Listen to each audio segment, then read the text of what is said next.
Bonjour, alors aujourd'hui je reviens vous voir avec une nouvelle vidéo pour mon projet Je touche le fond, puisque ça y est, j'ai touché un nouveau pan pour 2023, c'est mon 4e. Je vais juste m'excuser avant de commencer, puisque j'ai changé de manière de filmer, ma caméra m'a lâché, l'écran est mort, et du coup je filme maintenant avec mon téléphone, et je suis pas exactement sûre de savoir où regarder. Normalement je regarde au bon endroit. Mais si à un moment donné, je me regarde moi à la place, faudra m'excuser. Voilà. Bon, alors, on y va pour nos palettes. Donc, je vous rappelle le principe. Comme d'habitude, j'ai 6 palettes à la fois. Dans chacune de ces 6 palettes, j'ai une teinte où j'essaye désespérément de toucher le fond. Donc là, je vous disais, j'ai touché ma 4e teinte pour l'année 2023. En 2022, est-ce que je vais savoir vous retrouver? Il me semble que je m'étais arrêtée à 8. Ouais, ça doit être ça, 8 en 2022 et il me semble 11 en 2021 où c'était vraiment une bonne année. Et donc là, ma foi, l'année 2023 commence plutôt pas mal du tout avec 4 teintes. J'irai pas énormément au-delà puisque je vais vous le rabâcher à toutes les vidéos maintenant, mais je pars en voyage cet été. Et du coup, je vais complètement laisser tomber le projet puisque j'emmènerai très peu de maquillage avec moi. Donc d'ici à mi-juillet, donc encore 2 mois et demi, j'espère pouvoir toucher le fond sur encore peut-être 2 teintes. Et ça ira pas beaucoup au-delà. En tout cas, 4 teintes en 4 mois, on est sur une très bonne moyenne pour cette année. Donc je vais commencer par parler avec vous des teintes sur lesquelles je n'ai pas encore touché le fond et je garde le meilleur pour la fin avec la palette par laquelle je la remplace.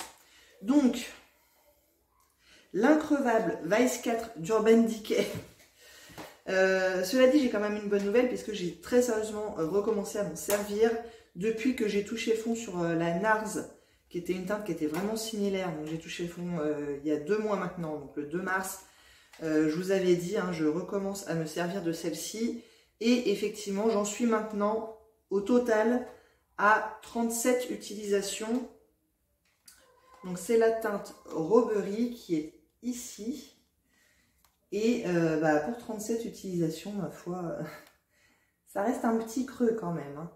37 utilisations pour la majorité des palettes. J'aurais touché le fond ou je serais vraiment sur le point de toucher le fond. Là, c'est pas le cas du tout. J'ai un creux, il se voit.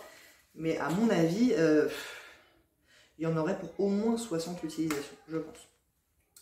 Mais bon, j'avance tranquillement, j'aime bien cette teinte, elle est jolie. Moi j'aime bien les teintes assez froides, les taupes comme ça.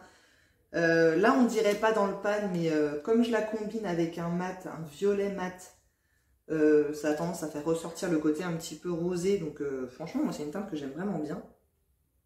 Alors autant vous dire que les 19 autres teintes de la palette sont complètement intouchées. Mais alors vraiment, hein. Alors qu'il y en a des très jolies. Genre la Cinote, là, il me semble me rappeler qu'elle est très jolie. Mais voilà, voilà. La Harlow aussi, elle est sympa, ici, juste au-dessus. Hein. Mais voilà, à chaque fois que je me sers de cette palette, c'est vraiment pour me servir de cette teinte-là uniquement, que je mets sur toute la paupière mobile. Et je vous dis, je la combine avec un mat dans le creux. En général, c'est plutôt un mauve, un violet. Donc voilà pour celle-là, 37 utilisations. Et quand je vous dis au total, c'est parce que j'ai cette palette-là, il me semble, depuis 2020, je pense. Et il y a eu très très longtemps où je ne l'ai pas du tout utilisée. Donc là, ça y est, je m'y remets. Donc voilà, c'est cool.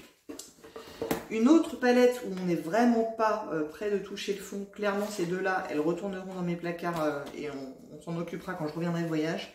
C'est la Zoeva Subtle Blend que j'ai utilisée en tout 22 fois. Et je crois que c'est encore pire là. Je crois que le creux est nettement plus petit. On voit à peine qu'il s'est passé quelque chose pour 22 utilisations. C'est quand même impressionnant. Donc là, bon bah pareil, clairement je ne toucherai pas le fond sur celle-là. Je vais essayer de la réutiliser encore quelques fois pour augmenter un petit peu le creux, mais ça ira pas très très loin pour cette teinte. Donc 22 utilisations. Elle est jolie, hein. C'est un bronze, ma foi, qui est très joli. Et alors du coup, on va passer plutôt du côté mat, puisque la Vice, je vous disais, je la combine avec un violet mat, et en l'occurrence, je prends en ce moment celui de la Tarteist Pro de Tarte. c'est la teinte No Filter qui est ici. Donc on voit qu'il a été utilisé puisque vous voyez que le mot tarte là est quasiment effacé. Je l'ai utilisé 15, 17 fois. Et bon, bah c'est pareil, hein, les teintes de chez Tarte, elles sont pas très faciles à toucher le fond. Elle est un peu poudreuse quand même. On commence à avoir un creux, mais pour 17 utilisations, franchement, on ne croirait pas. Moi, je verrais ça, je dirais, ouais, 4, 5 utilisations. Non, non, 17. 17 quand même. Donc ça, c'est pareil. Ça m'étonnerait fortement que je touche le fond avant de partir. Mais c'est une teinte qui est que j'aime bien. Franchement, c'est une teinte que j'aime bien, qui va bien avec la Urban Decay. Donc c'est un combo que je vais garder, sans souci, mais sans grand espoir. Et le mat que je combine avec la Zoeva, c'est une teinte dans cette palette de chez Morphe, c'est la 9A. Je m'en suis servi 9 fois. C'est celle du milieu ici, donc c'est un beige, un marron mat, qui va très bien avec le cuivré de la teinte de Zoeva. Et là, pour 9 utilisations, on commence à peine à voir un petit peu d'utilisation. Il n'y a pas encore de creux, vraiment. Donc pareil, autant vous dire que je n'ai aucun espoir pour celle-ci. Pourtant, c'est poudreux aussi, hein. Ces teintes-là sont assez poudreuses. Mais même moi, sur les teintes poudreuses, j'ai toujours extrêmement tendance à essayer de garder un maximum de produits. Donc je vais taper dans le pan mon pinceau et ensuite je vais récupérer la poussière qui s'était déposée, etc. Donc normalement, je ne perds rien. Du coup, pas de gâchis, mais du coup, ça n'avance pas aussi vite que d'autres pourraient avancer. Mais c'est pas grave, moi je préfère faire comme ça. Donc pour la Morphe 9A, on en est à 9 utilisations. Il en reste 2. Donc la Lorac Oh là là Vanilla que j'ai depuis début 2022 dans ce projet, puisque à la base j'aurais souhaité toucher le fond sur les 4 teintes en 2022. Ça ne s'est pas fait, j'ai touché le fond sur 2 teintes, il m'en reste 2. Donc il y en a une qui est encore dans le projet, en l'occurrence c'est la deuxième et je l'ai utilisée 12 fois, donc c'est celle-ci. Il y a un creux mais on est encore assez loin de toucher le fond. Par contre, celle-là qui n'est pas dans le projet, je l'utilise quasiment tous les jours en coin interne. Et bien il se trouve que celle-ci, elle est vraiment sur le point pour le coup. On y est presque au fond. Hein. Je ne sais pas si vous allez pouvoir constater le creux, je ne suis pas sûre. Mais il va falloir me croire sur parole. Franchement, on y est quasiment. J'ai bien cru que j'allais y arriver avant cette vidéo. On n'y est pas tout à fait. Mais du coup, il n'est pas dans le projet.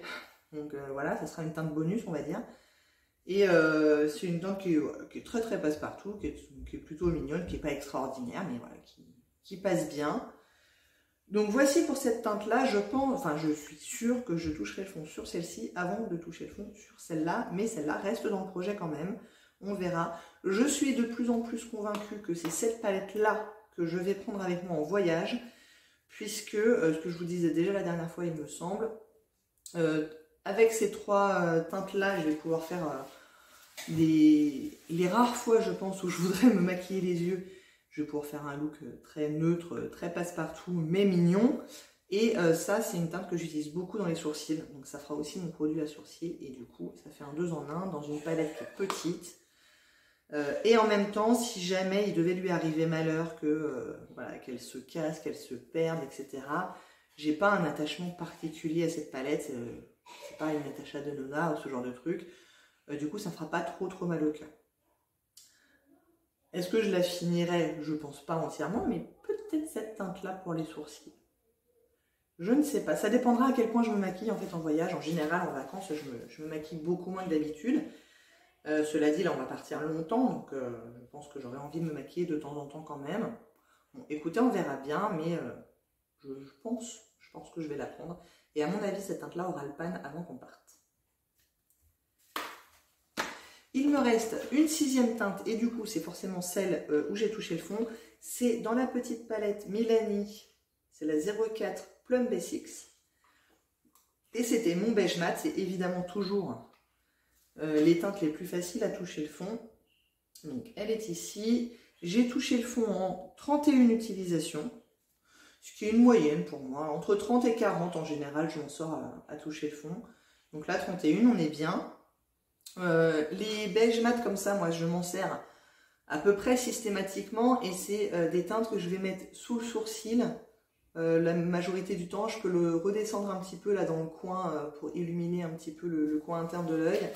Et ça va aussi m'aider à estomper le mat que je vais mettre dans le creux par exemple. Mais j'ai pas besoin qu'il soit ultra pigmenté. Enfin voilà.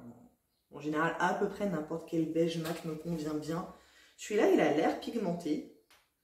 Mais après, une fois sur l'œil, plus trop. Il disparaît un peu, quoi. Donc voilà, sans regret, je suis bien contente. C'est ma 4e teinte de l'année. Donc, au revoir. Et comme d'habitude, les beige mat, je les remplace toujours par un autre beige mat, puisque c'est une teinte que je veux en permanence dans mon projet. C'est des teintes qui me servent beaucoup et qui sont relativement faciles à toucher le fond. Du coup, je vois pas pourquoi je me priverais. Et du coup, j'ai cherché dans ma collection des beige mat, j'en ai encore quelques-uns. Et quand j'en aurai plus, je pourrai refaire le tour pour terminer tous les beige mat sur lesquels j'étais touché le fond. Autant vous dire que je suis pas prête d'être à court. Donc en l'occurrence, je me suis dirigée vers cette vieille palette de chez Tarte. C'est la Neutral Eyes volume 2. Alors les pads sont gros, hein. Ils font 1,75 g chacun, donc c'est vraiment des gros pads.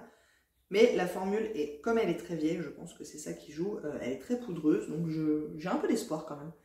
Donc c'est cette teinte-ci, donc la première, là, qui est donc un beige mat. Voilà, qui est vraiment le teint de ma peau, hein, donc ça ne servira pas à beaucoup plus que ce que je vous ai dit. On commence à avoir un petit creux qu'il y avait déjà avant, elle n'était pas complètement neuve. Donc là, je me dis, c'est possible que je touche le fond sur celle-ci avant de partir. C'est possible, c'est pas sûr, mais c'est possible. Très très poudreuse. Et après, c'est pareil, cette palette-là, je l'avais récupérée de je sais plus où, d'occasion.